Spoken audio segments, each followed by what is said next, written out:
Hey, what's up, you guys? This is Mr. Attitude316. I'm back on YouTube. I'm here to make a review on a DVD I just picked up. I was supposed to make this review on April 2nd or 3rd or anything on that, but I decided to do it right after I get my DVD because I wanted to refresh my memory, and plus at the time I was a little too busy. Anyways, it's obvious. It's WrestleMania 28. I had to get this on DVD the day it came out. It was a very historical event. It was a great event. That's all I should say. You know, if you haven't watched WrestleMania 28, which I doubt it, then shame on you. Just go online, just watch WrestleMania 28 on your PC or your Mac or whatever. Or if not, just buy the DVD yourself. It's a very good event. Probably better than the past 3 WrestleManias, in my opinion. Before I start this review, I would like to say that if you get your DVD earlier, you can get this dog tag for free. It's a WrestleMania 28 dog tag. If you all know me really well, you know that I like to wear dog tags. As a matter of fact, I'm wearing one right now of The Rock. So here's the WrestleMania 28 dog tag. Really cool. Love it. Anyways, going on to the cover, you can see the 2 biggest icons of this generation, John Cena and The Rock, head to head, which was a historical event, historical match. Not the best technical wrestling match, but it was one of the best, more kind of like most talked about match. Anyways, you got probably the best match of the evening, Triple H versus The Undertaker in a Hell in a Cell, with Shawn Michaels as the referee. Alright, so that's the cover. On the back, you got some pictures. To your left, you got CM Punk and Jericho. You got the 3 on their way out of the arena, which was very emotional.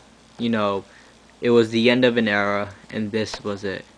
This was the end of the Attitude Era, in my opinion. Although there's someone bringing it back with Brock Lesnar and everything like that, so you know, you may never know.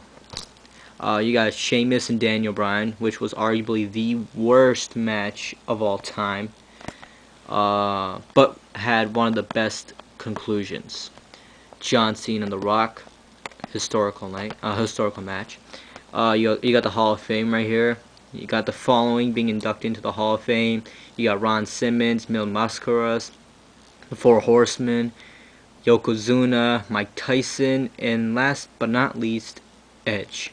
Now, if you look at the list of these Hall of Famers, you could tell that these are easily from the Attitude Era. I mean, you got Edge, Ron Simmons, and Mike Tyson straight from the Attitude Era. Then you got Mil Mascaras from the 70s and the 80s and all that. The 4 Horsemen, the Yokozuna, who was also in the Attitude Era, or in the pre-Attitude Era, if I should say. May God rest his soul. Rest in peace, Yokozuna. Very great night. We had the return of Rikishi giving a speech about Yokozuna. We had JBL making a speech for Ron Simmons. You had the return of Ric Flair. So a lot of great stuff in the Hall of Fame. Anyways, going on to the matches. First of all, I want to show you guys the inside of the DVD. I kind of hate this thing, but I only keep it to protect the DVD from the inside, so that way the DVD can be in mint condition. So yeah, same thing like the cover. Open it up, you got Undertaker versus Triple H. I don't like Undertaker's new haircut. It looks ridiculous. The Rock Bottom Cena, Mike Chioda. You open it up. This was the funniest segment I've ever seen. It was hilarious. I'll talk about that in a minute. And you got some pictures like Daniel Bryan getting his boot, eating Sheamus' boot, I should say. You got CM Punk with his high-flying maneuver on Chris Jericho. And I believe this one is Kane and Randy Orton. So yeah, 3-disc set as usual.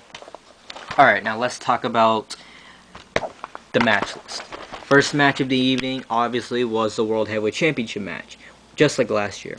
It was Daniel Bryan versus Sheamus. I had a lot of expectations for this match. I actually thought this was going to be one of the top 3 matches of WrestleMania, because both of these guys were going into WrestleMania the top dogs of SmackDown.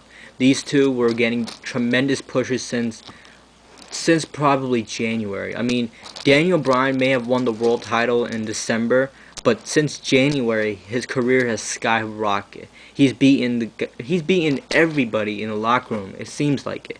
I mean, he's beaten all the guys 2 times his size, actually 3 times. I mean, he's beaten the Big Show, Mark Henry. He's won the Elimination Chamber match. He's beaten Big Show and Mark Henry in a triple threat match, or a triple threat steel cage match at the Royal Rumble. So Daniel Bryan seems so impossible to beat.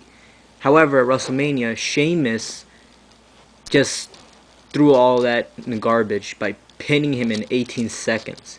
18 seconds. That's what it took Sheamus to be a man who beat the Big Show and Mark Henry the same night. That itself is what I call a burial.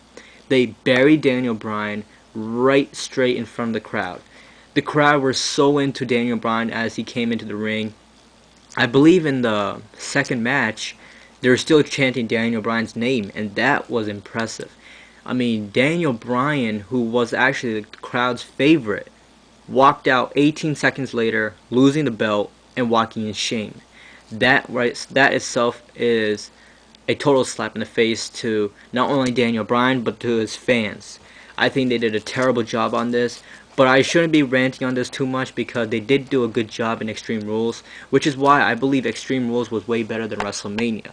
I mean, I thought the John Cena versus Brock Lesnar match was better than John Cena versus The Rock match. I thought that Sheamus versus Daniel Bryan at Extreme Rules was way better than this one. Same for the CM Punk versus Chris Jericho. So, all in all, WrestleMania was a good event, but Extreme Rules was way better, in my opinion. Alright? So yeah, this night, Sheamus became the world champion. I liked the outcome of the match. I just did not like the match in total. I liked how Sheamus won. I hated how Daniel Bryan got squashed. Next match, Randy Orton versus Kane. I thought this was going to be a terrible match, and it was not bad. It was decent. Something you could watch at least once or twice. It was not that long. It was like about 8 minutes, I believe. And shockingly, Kane picked up the victory, and I was so happy. Kane has been buried over the past couple of months by John Cena, not Zack Ryder, but he's been buried by almost every babyface on the planet. And it seemed like Kane was losing his momentum, but ever since he walked into WrestleMania and beat Randy Orton with an awesome chokeslam from the top rope, I think this just skyrocketed Kane's career a bit. So, congratulations to Kane. I'm glad the WWE made the right move this time.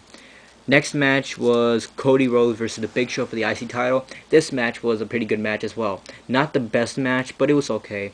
I prefer the tables match at Extreme Rules. Yet again, Extreme Rules pay-per-view just outshined WrestleManias. Anyways, this match was, like I said, it was decent. It was interesting. I mean, both ways, you couldn't tell who was going to win. I mean, in one spot, you were like, Cody might pick up the victory by cheating or something like that. On the other spot, you thought Big Show was finally going to captivate the Intercontinental title for the first time in his career.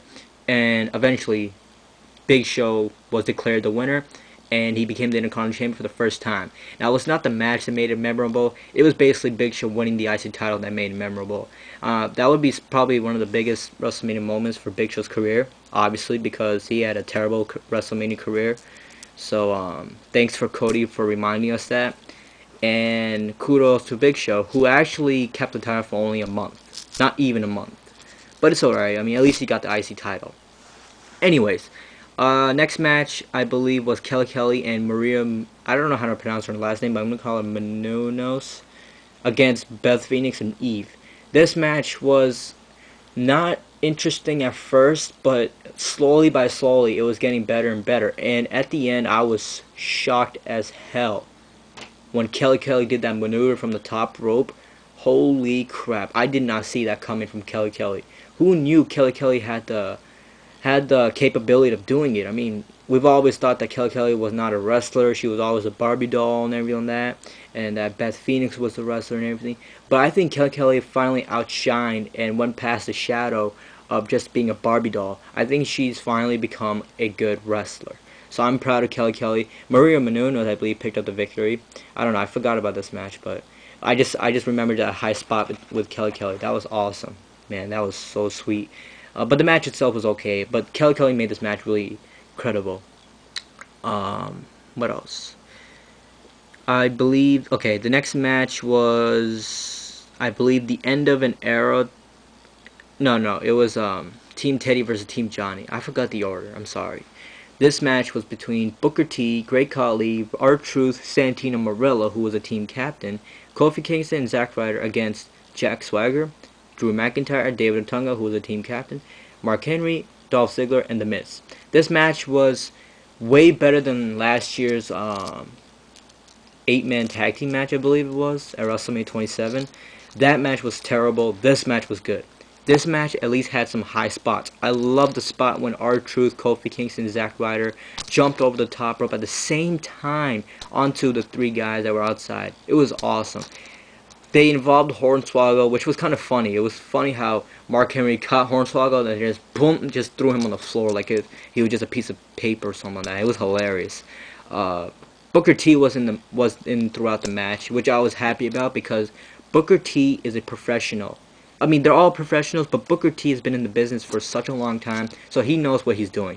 I was glad that they put Booker T in most of the match. He was basically making Miz and Dolph Ziggler look very credible, which I was proud of the WWE. I was proud that, well, actually not proud of WWE. I was proud of Booker T. I was proud of him showing the credibility of Miz and Dolph Ziggler and Drew McIntyre and everything like that. And at the end, Eve screwed our broski, if you should say, and had Miz pin Zack Ryder 1, 2, 3, and there Team Johnny becomes Team Johnny becomes the winner, and Johnny becomes the general manager of both Raw and SmackDown. I didn't really care, but I wanted the Miz to win at WrestleMania. I knew Miz was going to pick up the victory for some reason because they're going to have this big scheme of him being undefeated at WrestleMania, which I'm happy about. I mean, I'm a huge Miz fan, if you haven't noticed. Duh. So yeah, I was really impressed with this match. Impressive performance by all these men, except for David Otunga. He wasn't even in the match. Last time I recall, if he was a team captain, how come he wasn't even 1 second of in the match? I don't think I saw him do one single thing. Santino Marella was barely in the match, so I don't know. I think Booker T should have been the team captain, and Miz should have been the other team captain. Period. Anyways, next is the end of an era Hell in a Cell match between Triple H and The Undertaker, with Shawn Michaels as the referee. What can I say? This match was an emotional match. It was not the technicality of the match that made it look so good. It was the storyline of the match that made it look so good. I think Shawn Michaels was a major cause of making this match seem so incredible. This match was just so emotional. You could hear the pain they're going. You could see the pain they're going through. Then you can hear the chair shots, and not only do you hear them and see them, but you also feel them. It's crazy. I mean, if you see the Undertaker's back after all the chair shots he's been through, it was horrendous. It was terrifying. I couldn't feel. I was numb. That's all I should say. I was numb when I saw his back. It was just so terrifying. But they put up a great fight. A great fight. I didn't say great match. I said a great fight because it was not a wrestling match. It was more of a fight. And I liked it. Loved it. Undertaker picked up the victory. He's now 20-0. And that was the end of an era. Very emotional, but very beautiful. Next was the WWE Championship match between CM Punk and Chris Jericho. Probably the best technical wrestling match. I like this match. A lot of great high spots like that, for example. And they put up a great match. Chris Jericho was very impressive, and I liked how he kept getting into CM Punk's head, because if CM Punk gets disqualified, then he must forfeit the title to Jericho. And Jericho tried his best to piss him off by saying your father was a drug addict and your father was an alcoholic, your sister was a drug addict, and your mother is blah blah blah and everything like that. And CM Punk was like doing a lot of high spot maneuvers and like kicking his ass and everything. And there was times where we thought that CM Punk might get disqualified, but then that wouldn't make the WrestleMania seem incredible. Seemed that one title match became like a fluke, and then the other one ended up in a disqualification. So that would have been the worst WrestleMania history in the making. But this match saved it. I thought this made me more happier because throughout the evening I was pissed off about the Daniel Bryan match, but now I was happy about the CM Punk match. So yeah, CM Punk picked up the victory. I didn't care who won. I just wanted a good match, and that was that. So that was a good match. Although the Extreme Rules match was a lot better, basically because it was a lot more violent. So, I mean, if you're talking about a wrestling match, I think this was better. But if you're talking about a fight, then I think the Extreme Rules match was better. But both matches were great. Anyways, now going to the last match, once in a lifetime, Rock vs. John Cena. First of all, I'd like to say that this title right here, once in a lifetime, is false. I heard they're gonna have another rematch. I hope they do. I think if they can make one good match, they can make another great match. When should they do it? I think they should do it either SummerSlam or next year's WrestleMania. But I don't think it will be more interesting if they do it at WrestleMania, because we've already waited for a year just to have this match. I don't think we want to wait for another year to see another rematch. So I would probably, if I was Vince, I would either not have the rematch or just book it for SummerSlam, whichever one. But I was nervous as hell while watching this match. I thought John Cena was gonna win. Then there was other spots where I saw The Rock's gonna win and everything like that. And my heart was just pumping so fast. And finally, and I repeat, finally, The Rock has been victorious at WrestleMania. And now The Rock is the only man to beat Hulk Hogan, Stone Cold Steve Austin, and John Cena at WrestleMania. I don't think anybody, and I repeat, anybody will accomplish that. Alright, so that's basically my review for WrestleMania 28. Great matches, some disappointments guaranteed, but a lot of plus points, if I should say. This DVD or this event will never ever disappoint you. Oh, and by the way, about the Brodus Clay thing, that was hilarious. There was one part when he was like, I'm gonna take out my phone right here, and we're gonna call our mamas. And then out of nowhere, when the camera guy just turns to the fans, one guy takes off his cell phone pretending he's gonna call his mom, and it was hilarious. You can hear Michael Cole laughing and everything. I love that. I kept rewinding and trying to watch it all over again. Yeah, I know, I'm a little bit of a geek, but whatever. It was funny. This pay-per-view was awesome. I hope you enjoyed this review. Remember to comment, rate, and subscribe. Please tell me how you think this pay-per-view was in your own opinion, and please tell me if you like this review or not. And that's basically it. I highly recommend you guys to get this DVD. This is a historical DVD. I mean, 10 years later, just like how I'm talking about WrestleMania 18 for the past couple of weeks, how Rock and Hulk Hogan had a historic night, and I have the DVD and everything. I'll be doing the same thing with this 10 years later. John Cena and The Rock had an historic night, and this is a great DVD. That's what I'm gonna do in the next 10 years. By the time it'll be WrestleMania 38. That's scary. Alright, that's basically it, guys. I hope you guys enjoyed. That's all for now, guys. See you guys next time. Peace.